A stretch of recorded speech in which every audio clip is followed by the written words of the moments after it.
On air, people. We are live.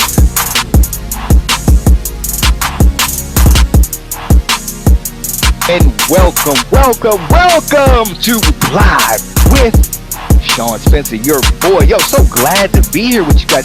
That sun shining on you. Always put yourself in a position where the sun shines on you.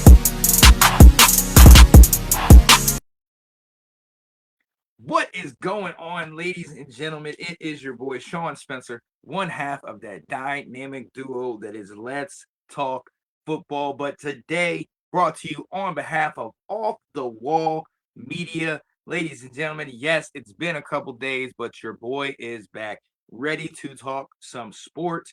Hopefully, you guys come in here and join me. I'm going to send this out to a couple people, just see what everybody's up to on today.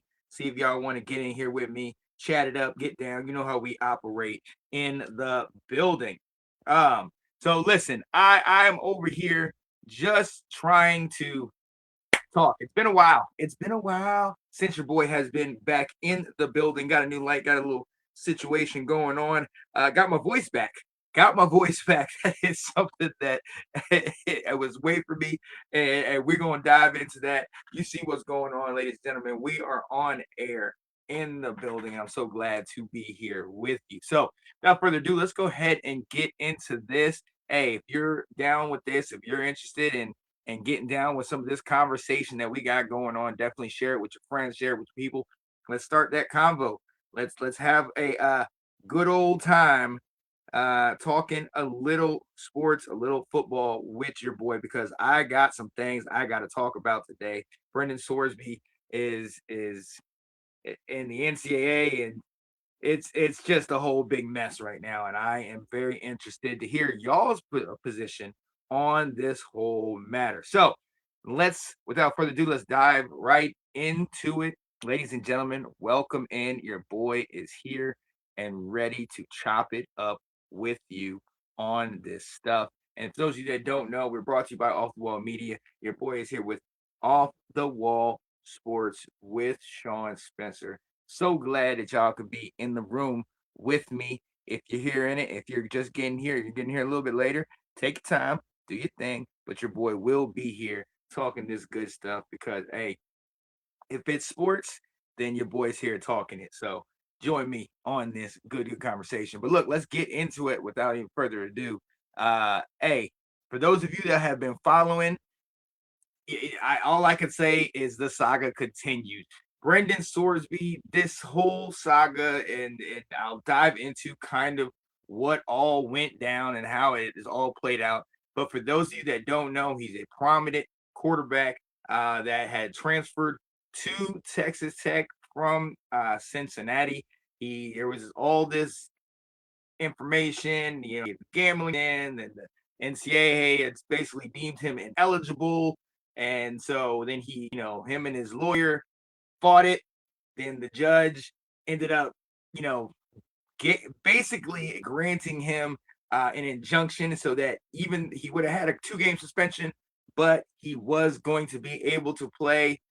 But then there was a lot of backlash. The NCAA was trying to appeal. There was a whole big issue over the situation. There were several teams that were ready to boycott the situation. And so the latest in the Brendan Sorsby drama is Sorsby decides he's going to the supplemental draft in the NFL. And ladies and gentlemen,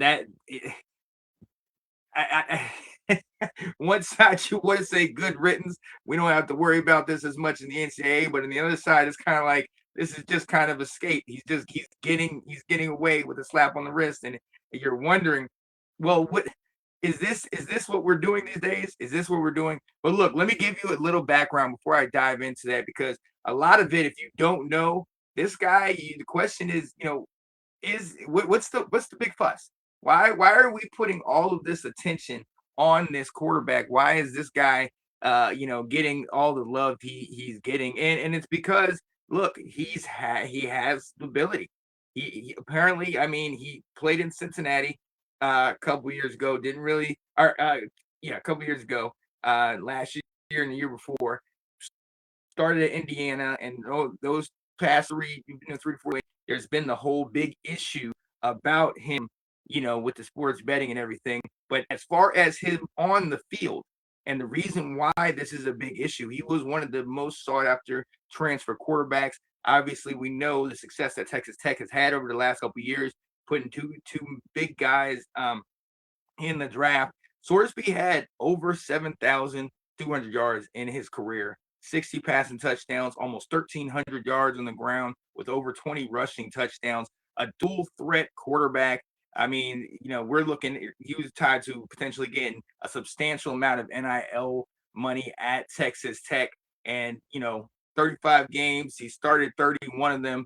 He has fairly impressive statistics. And in fact, in his 2 years at Cincinnati, Sorsby threw for over 5,500 yards, rushed for just over 1,000 yards, accounted for over 60 touchdowns, earned second team Big 12 honors in 2025. So we know that the guy has the ability.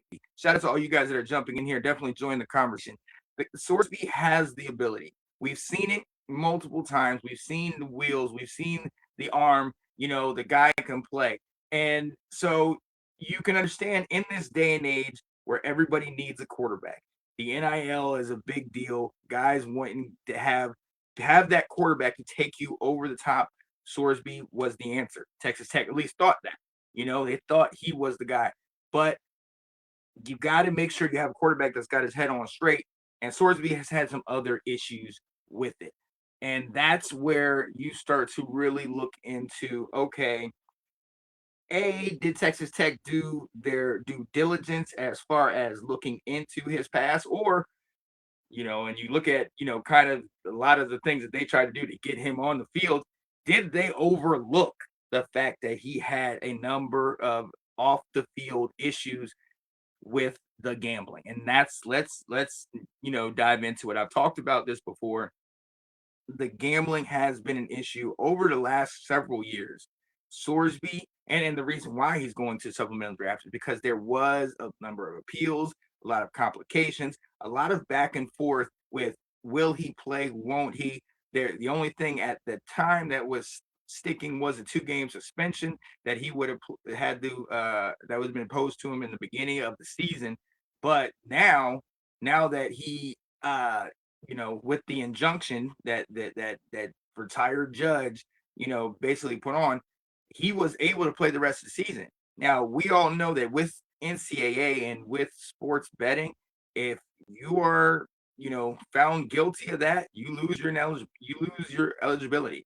You're not able to play. And it's a big deal with all this money now that's flowing around and all these guys being more open with the fact that they have the money.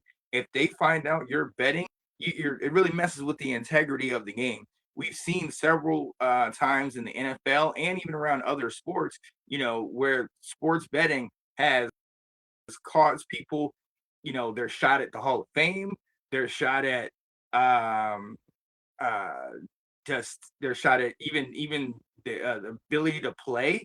And in some cases, in basketball with the kind of point shaving and betting, you have guys that have had to do time as a result of it. So when you see this situation that's kind of trickled down into college sports, and you see a player that's betting on these games, you really back and say, wait a minute, how deep and how pervasive is this? Like, what's really going on? So talk to me. Let me know how y'all feel, because the NCAA, with all of this, with this sports betting, we've talked about the integrity of the game kind of being messed with. We've talked about kind of where this game is going. And this is another reason why a lot of people will sit here and say, oh, I hate the NIL and I hate all the money they're getting.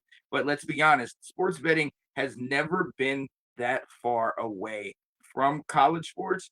Obviously, the NFL, lives and breathes off it, one of the main sponsors of it, and all the other sports we've seen has the issue. So it's not really a surprise to me that the sports betting and the gambling and all that type of stuff has kind of leaked and seeped into the NCAA and into all this stuff. I think the biggest issue is kind of, to be honest with you, is almost a surprise that people seem to have that this is even happening. And look, we talk about the integrity of the game, but let's go back to the SMU, and that's more of the paying players aspect of it.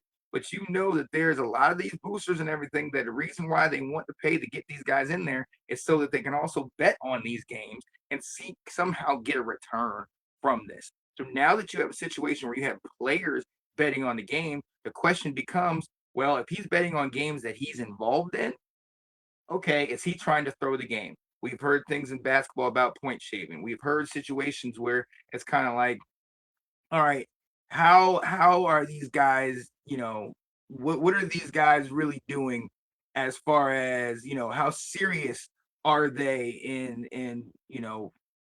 their play and where is their head really at? And it really kind of begs the question, somebody like this has been involved in this, but who else has been involved in this? We've discussed that multiple times over the years, like who else is really into this? Because it seems like everybody has their hands in some way, shape, or form in sports betting. So, that's a question I definitely think that we should all dive into. Is kind of like, is this something that happens all the time? Is this something where these players are maybe doing it a little bit more frequently, and is it they're getting their buddy to bet for them? Is it because it's hard for me to believe that Brendan's the only guy doing this, and it's hard for me to believe that there isn't the players aren't being approached to, hey, X, Y, and Z, how are they feeling? How are you doing? You want to add in here? But the money is such a big part of sports, and gambling is such a huge part of all these sports that this shouldn't be a shock to any of us that this is happening. I think the shock more is that of how much it was happening as far as with this guy. And if you look at the numbers, he placed over 10,000 bets over the matter of time, last couple of years that he was there. He bet on his teams and on other teams and college and pro.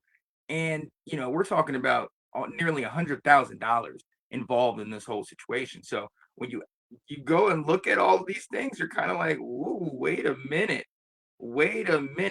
And the money that's flowing right now is, we know it's in the millions. We know there's a lot of money going all around college sports, pro sports, yada yada yada. It's out there. But I think when you start to get to the players playing and betting and going in, now it's really kind of coming to the forefront. Now you're looking at it, and we already know there's a strong contingency of people that are sitting here thinking these games are rigged. All this stuff has been happening. All these players dropping certain passes, kickers missing kicks, quarterbacks throwing the ball 10 yards over somebody's head. All this stuff is already happening. And that is where we talk about the integrity of the game. And that's what stinks.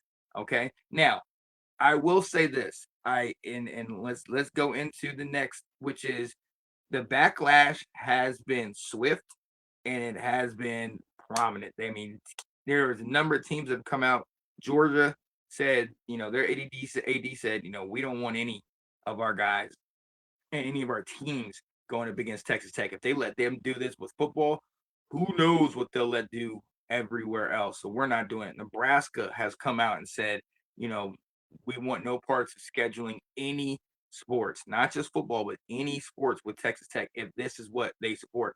And even the Big Ten had planned on bringing a league-wide kind of memorandum together and saying, we're not doing it. We don't want Texas Tech. We don't want to play them. And that's a big deal, right? But now Georgia, SEC, Nebraska, Big Ten with Big Ten. So that's still, it's different conferences, but they're still coming out and saying it. The big part was when Big 12 filed a federal complaint warning about Sorsby's participation. And that, I think, is where you start to see these other teams and other conferences really coming in to have their feelings known. But now you're going to the conference that Texas Tech is actually in, and you're sitting here saying, okay, now when their conference is coming out, it's a big deal. And you have to understand, it's not just that that Texas Tech and this allowed this to happen. They backed Sorsby. They were for him. They were sitting here saying, "Yo, listen, Sorsby, we're gonna support him. We're gonna go. And they tried to even kind of make it out like, oh, we need to support him. He has a mental health issue. This gambling addiction. We need to not crucify the guy so much as we need to help him and be there for him and everything. And I do definitely have an issue with that, because when you sit there and you try to separate the two and say that this guy needs his help and everything, and gambling addiction is definitely an issue, but at the same time, you do the crime, you do the time. I mean, period. When we're talking about, okay, maybe this guy bet 10, 15, 20, even up to 100 bets and stuff like that, even on team, I think wrong is wrong 100%. But that type of wrong is a lot different than 10,000 bets and nearly $100,000 in play. That's where we're talking about something where it's like, no, this is serious money that's going around. And you've been doing it consistently. You didn't place a couple bets here and there. You consistently placed these bets and got this stuff out there. And that's a huge issue. It's a huge problem.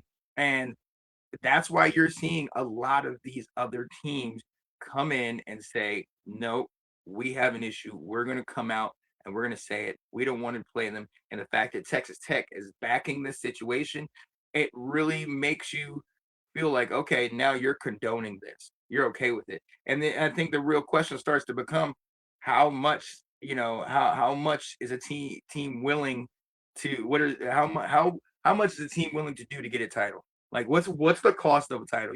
About the Ohio States, having 20 mil and all this extra money on NIL and everything. And it's like, oh, that's the highest paid team, yada, yada. Well, in this situation, you're willing to overlook the fact that a guy is literally, he admitted it. The investigation happened, yes, but he was the one who came out and said, I was betting on these games. I have an addiction. There's mental health issues, X, Y, and Z. Okay. And I'm not sitting here trying to just throw away the mental health stuff. I'm not doing that. But I am going to sit here and say, you when we're talking about thousands and thousands of bets being made, you are making a conscious decision to continue to make these bets. And the only time there's a real issue is when you are sitting here talking about you got caught. And you are, or now it's getting a little bit too big. So that is something that I think we really need to look at. And you see the backlash from these other teams. I'm glad they stood up and they said, we don't like what this is. We don't like what's going on here. And we have a serious issue with it. So there's a serious question that needs to be asked at this point.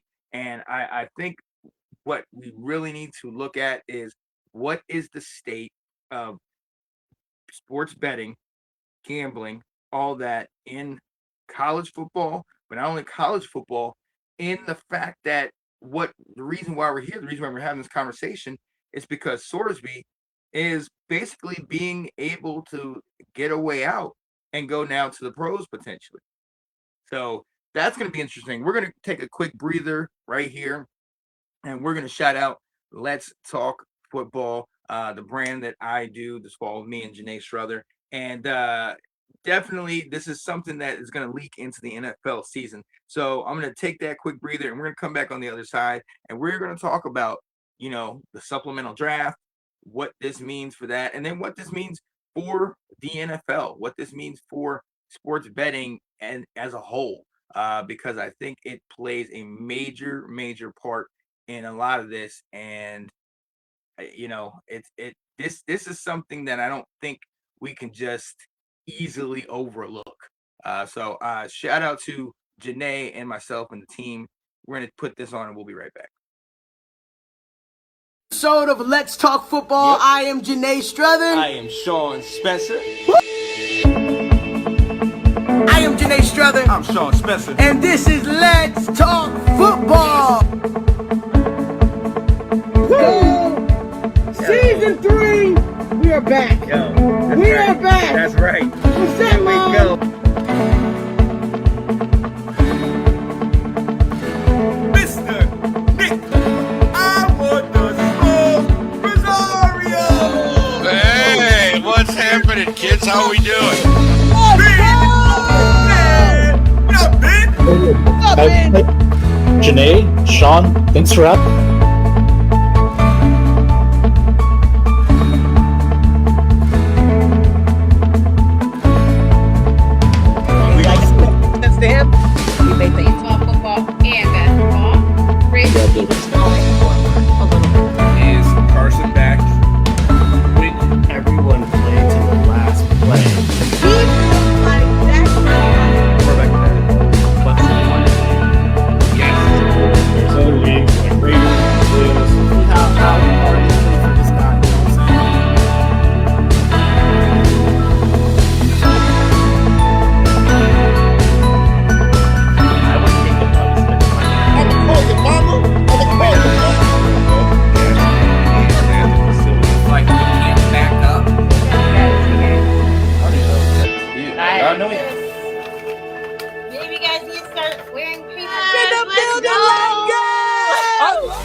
Sean Spencer. And this is Let's Talk Football.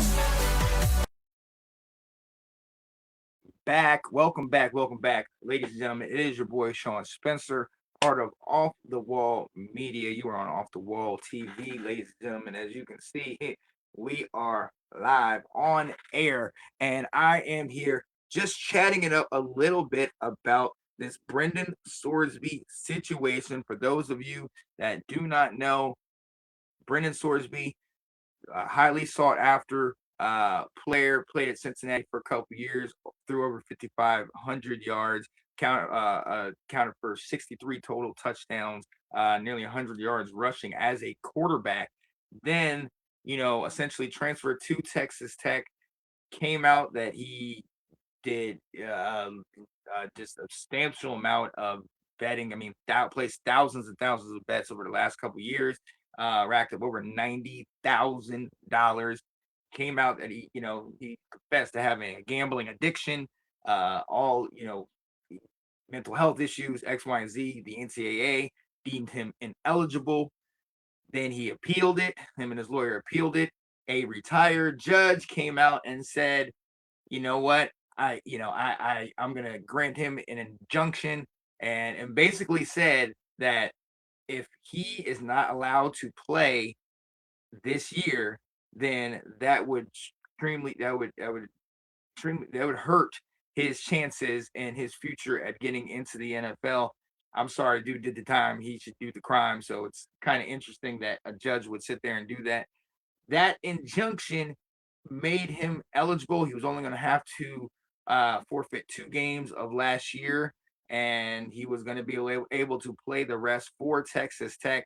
They fought major backlash. Georgia came out, Nebraska came out, the Big Ten came out, and then most recently the Big 12 came out with complaints. I mean, the first 3 we're talking about totally banning them, not playing against Texas Tech in any sport as a result of them backing Sorsby and his eligibility. The most recent thing is he plans and these implications of him going to the supplemental draft. And for those of you that don't know, the regular draft is already ended. So the supplemental draft is an annual event that allows players who are not eligible for the regular NFL draft to enter the league. Players typically become eligible for the supplemental draft due to unforeseen circumstances that affect college eligibility after the regular draft has concluded. The process works essentially like this, where you're able to kind of go out and they give player workouts, kind of something like a pro day type situation in front of NFL scouts.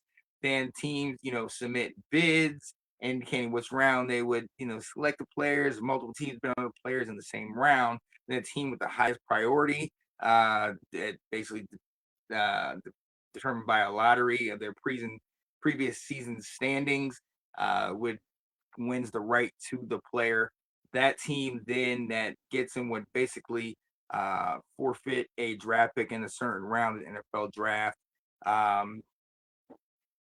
and so he would be on the team. So this is kind of where it stands at right now. He's highly talented. We know that. He's going to come out and he's gonna try out for a team. We'll see what happens as a result of that. But I have to go into this question next, and guys, let me know what you think. I mean, we know how talented he is. Over 7,200 yards totally in his career, 31 starts in 35 games. Highly sought after. Obviously, they were looking at major NIL money to him to go to Texas Tech. He's dual threat quarterback, ran for nearly 1,300 yards as a quarterback, counted for over 60 touchdowns. We've seen in 2 years in Cincinnati how he's done, and now coming over here. So he is a prospect that a lot of NFL teams were very interested in potentially bringing in. And so it really begs the question: is this just a guy that's really good, and then if he gets on a team and then totally blows it out the water, everybody's like, oh, betting what? Or is this going to be a potential problem for the NFL, but for a team? And I want to ask you guys what you think. Does his skill outweigh the risk? Because there's nothing that we've seen that's saying this guy is going to stop sports betting. There's nothing we've seen that say he's going to stop. We've seen what's happened. First and foremost, let's say that he's not saying he's betting or anything now. We don't know any of that. He's come out and said he's had issues, but we're talking about placing thousands and thousands of bets. I've heard some stories, 10,000 bets. And you've made nearly $100,000. You've come out and say you have a gambling addiction. What's saying that you're not going to hit somebody else up and say, hey, place this bet for me? Hey, take care of this for me. Especially when you see that not only did you essentially get a pass with only 2 games that you would have had to serve a suspension, you got the injunction. So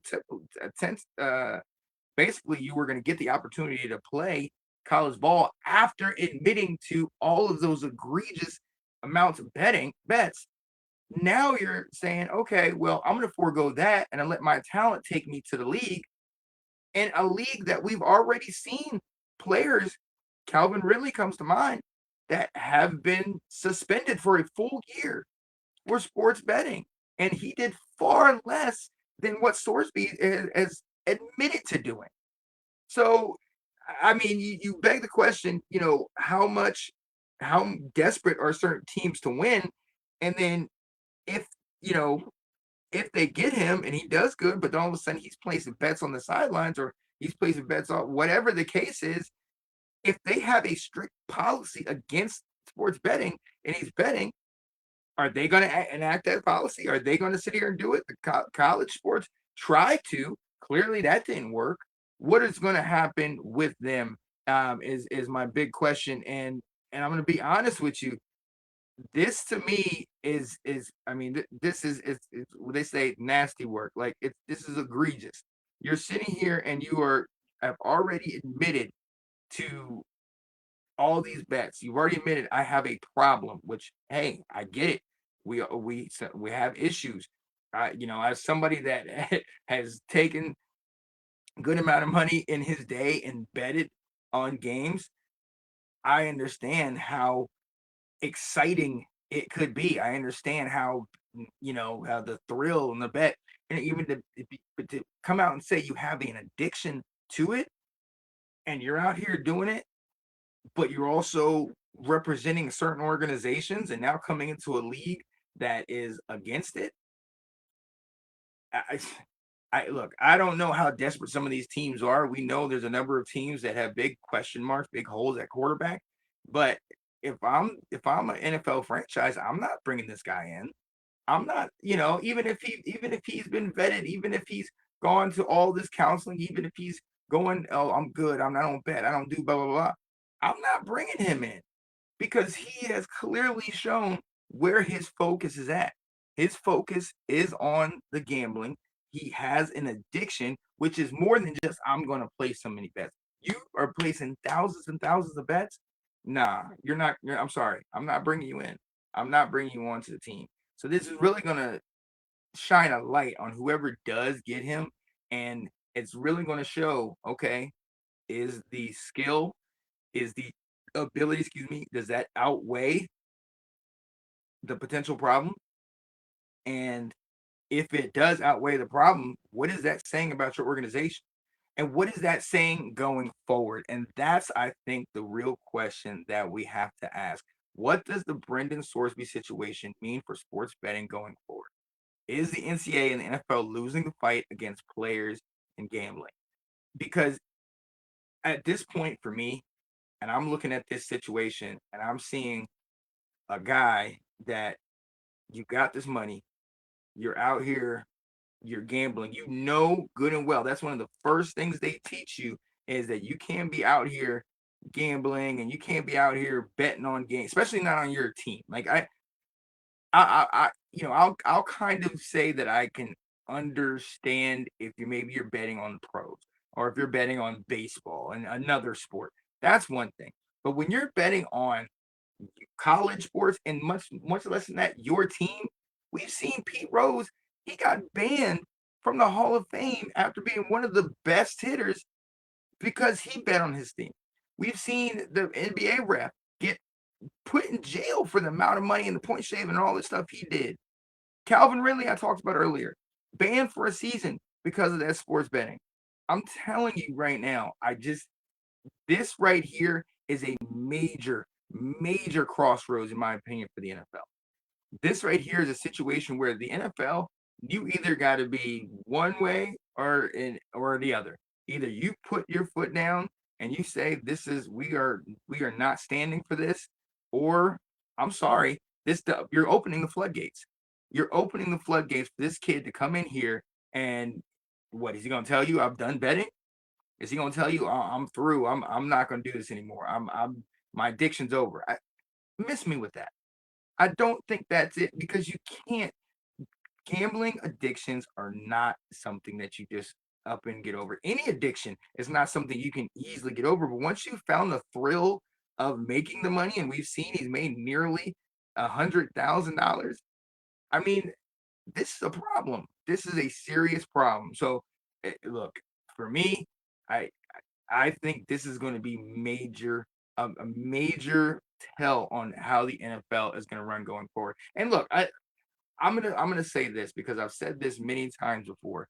I think it's very interesting already how much betting and sports gambling and all that stuff, how close it is, how much is it already involved in the NFL. And it's almost kind of like if they had like dispensaries at a stadium and they told the players not to smoke.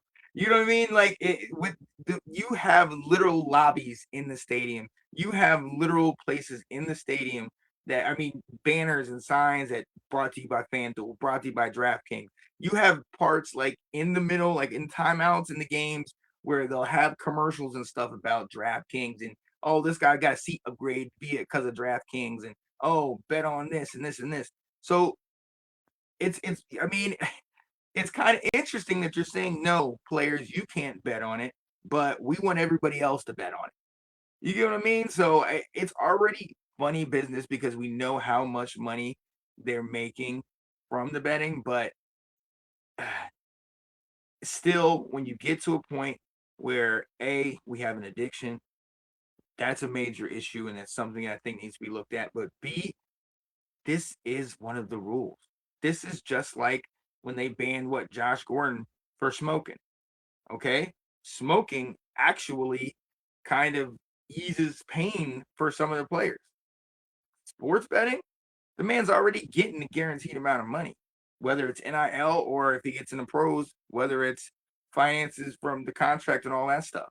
So you betting that's not only against the rules, but that's not helping anything. That's not working with you.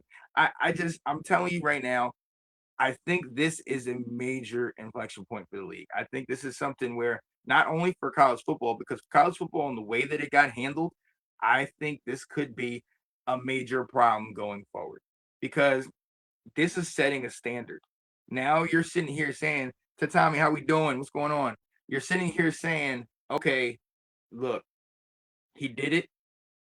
He had a problem. So either we're going to give him a pass, or you're sitting here saying, well, we're going to give him a slap on the wrist. They tried to deem it ineligible, and now it's also saying that maybe the NCAA has no power in the situation.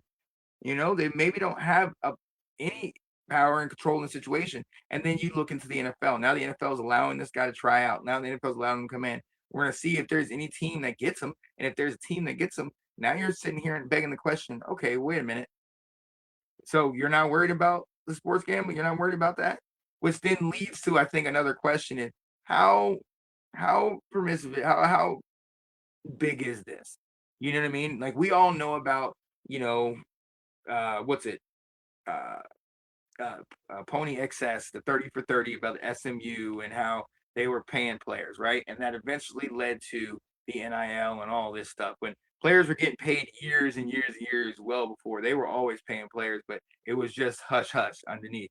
So sports betting and players betting, I'm sorry, man. We've known goes all the way back to, what is it, the '09, White Sox or whatever, like all the way back, Shoeless Joe Jack, all that. Like I don't know if the exact story, but we know that the one team got kind of, they got banned, or the World Series got taken or whatever. We already know those stories have happened, and sports gambling and sports betting is already a huge part of sports, always has been. So now that we know it's very open and it's transparent and it's out there that all of this is happening, you expect us to believe that these players aren't getting a couple dollars on the side, ain't placing bets. They are the first ones to know this guy's not playing, this guy's sick, this guy is they're running this or going up against this team, blah blah blah. Like they have this is insider trading sports wise. Like that, I mean, it's exactly what this is. So for us really to sit here and think that these guys ain't gonna be coming in here betting and doing all this, it's a major issue. And I'm gonna be quite honest with you. This is a major flashpoint, in my opinion, for the NFL, for sports betting, and just everything in general. Like when it comes to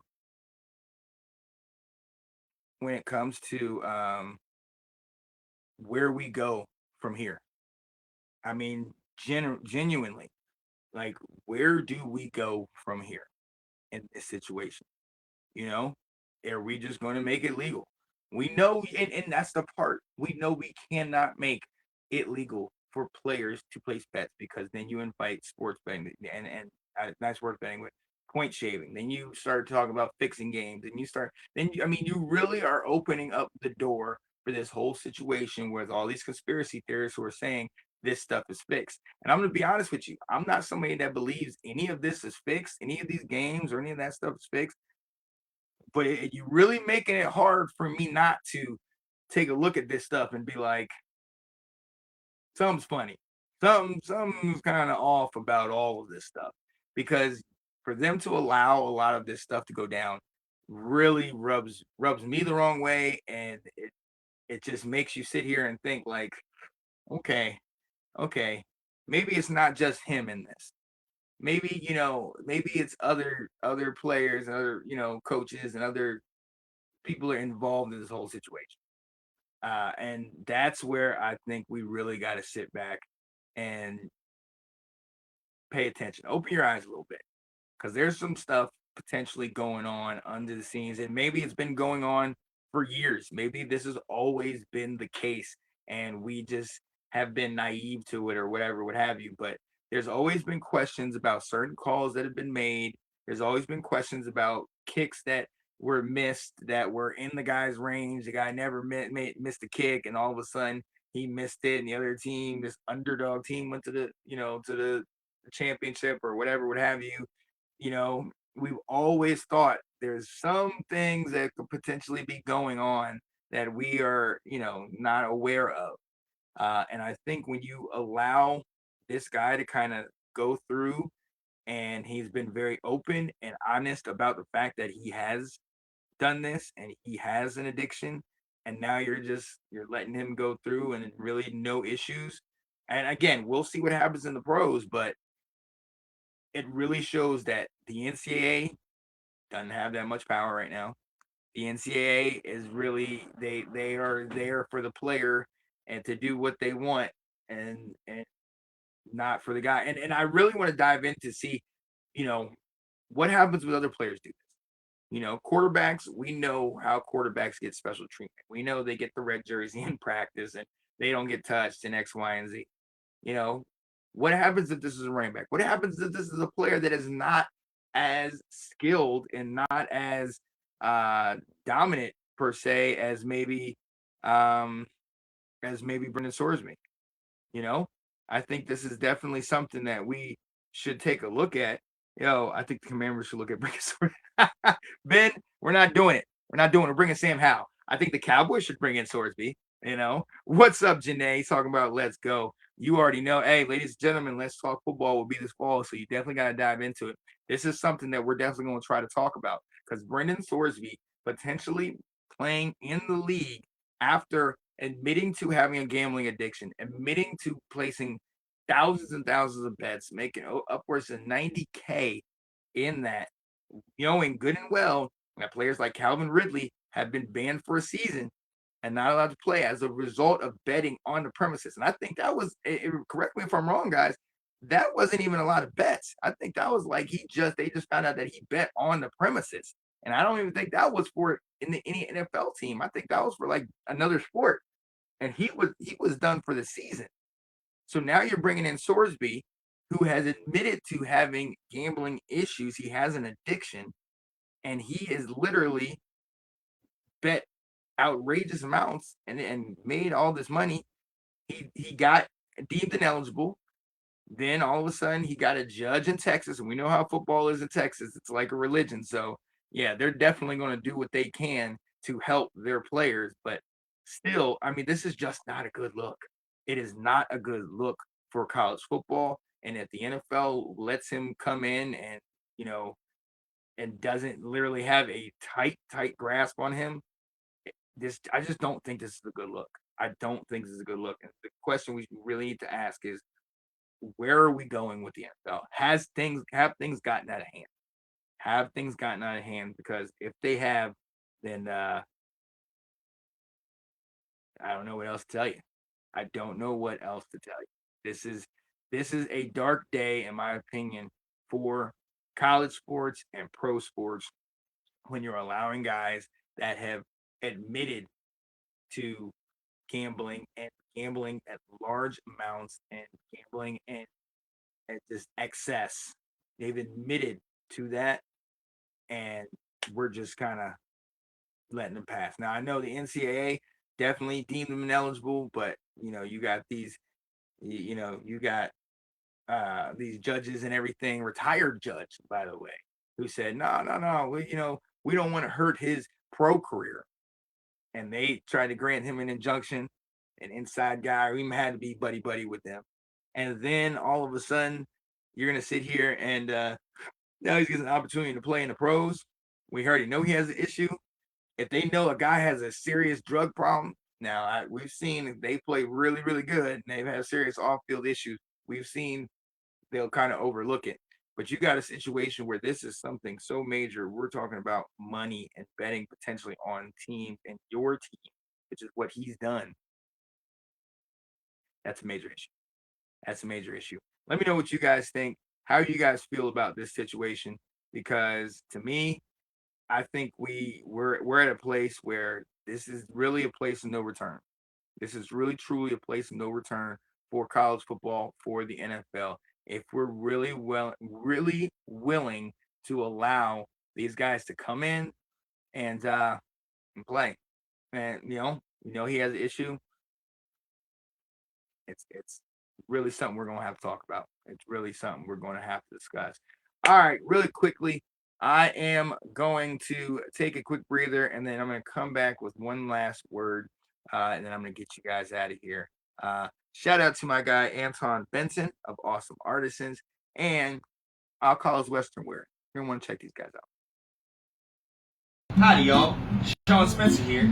Today, we're going to take a look at a little piece of Southern country right here in Midwest home, downtown Chicago. Looking for boots? They've got them. Looking for chaps? Not a problem. Looking for hats? They've got that. Find your piece of country living.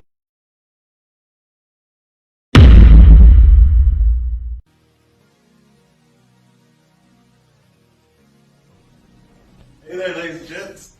It's your local handyman, Anton Benton, here to help you with your problems. I'm here right now on the job site, taking out whole kitchen cabinets.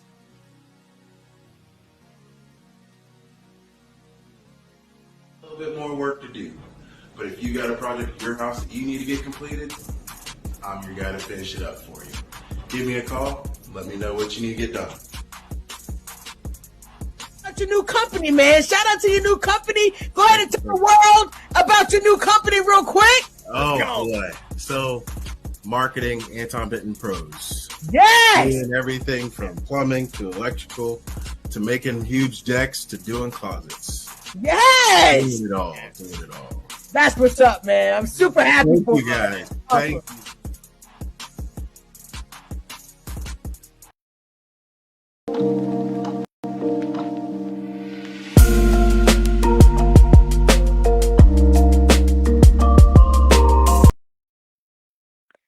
buddy. Hey, listen, shout out to my guy Anton Benton.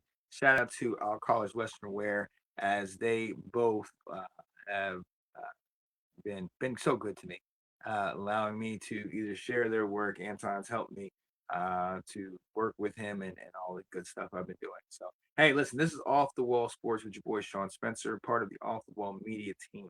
Definitely get in touch with Off the Wall Media because they have so much great stuff out there. We have singers, we have poets, we have people that are doing art, people that are creating stuff. We got people that are licensed therapists, mental health people. I mean, just DJs. We have a little bit of everything. People working in the garden, the whole nine. I'm your sports guy. You already know we on air over here doing our big thing. So shout out to everybody associated with Off the Wall Media. It's so great being a part of this team where you really make things happen. And they're definitely gonna do. They're blowing up, man. I mean, we got this whole network and we're really working it out. So definitely shout out to them, and you're gonna get in touch with them. All right. So with this, one last word. I kind of want to tailor to what the conversation we've been having is, and basically it's this: like, if you have a problem, if you have an addiction, whatever that addiction may be, whether it's gambling, whether it's alcohol, whether it's you know smoking, whether it's whatever it is, get help. Go do yourself a favor and go get help. Go find a way to just go get help if you can. Like tell somebody about it. And listen, as somebody that's I had a pretty strong addiction to smoking. And it was one of those things for me where I wasn't gonna tell anybody about it. I was gonna hide it as much as I possibly could, and I thought I was doing a good job of it. But at the end of the day, I believe people that wanted to know and the people that kind of understood, they understood the side. They saw it. But I secluded myself. I kept myself away from people. I tried my best to hide the things I was going through, and it wasn't until I got help that things changed for me. And so now I've been now it's what middle of June, so 4 months sober, and it's definitely a blessing. It's definitely been a blessing. So definitely, if you have an addiction of some sort, whether it's drinking, smoking, gambling, sex, whatever your addiction is, even if it's social media, that could be an addiction as well. Get yourself some help. You know, do your best to kind of try to step away. Whether you need to get therapy, which I recommend, I did substance abuse therapy, and it was great.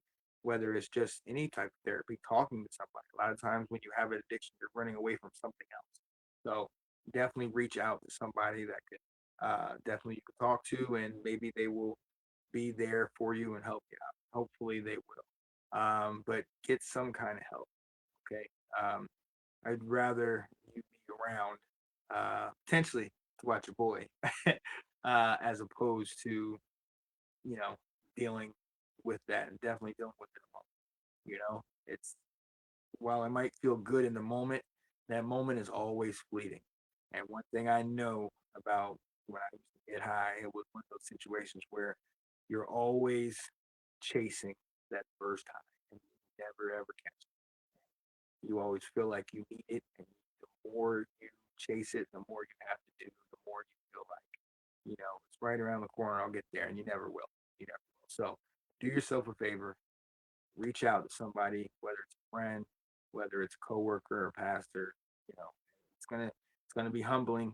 You're gonna really get to a spot where you you know you might not like that spot. You're gonna be very vulnerable, but I do think that in the long run, you will be glad you got the help.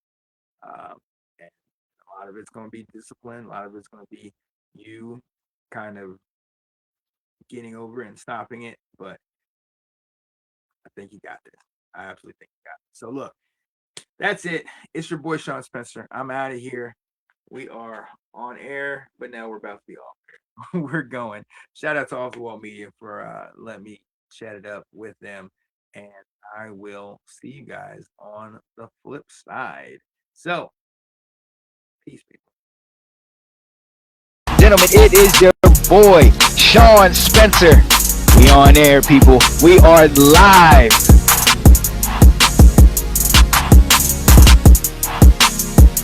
And welcome to Live with Sean Spencer, your boy. Yo, so glad to be here with you guys. That sun shining on me.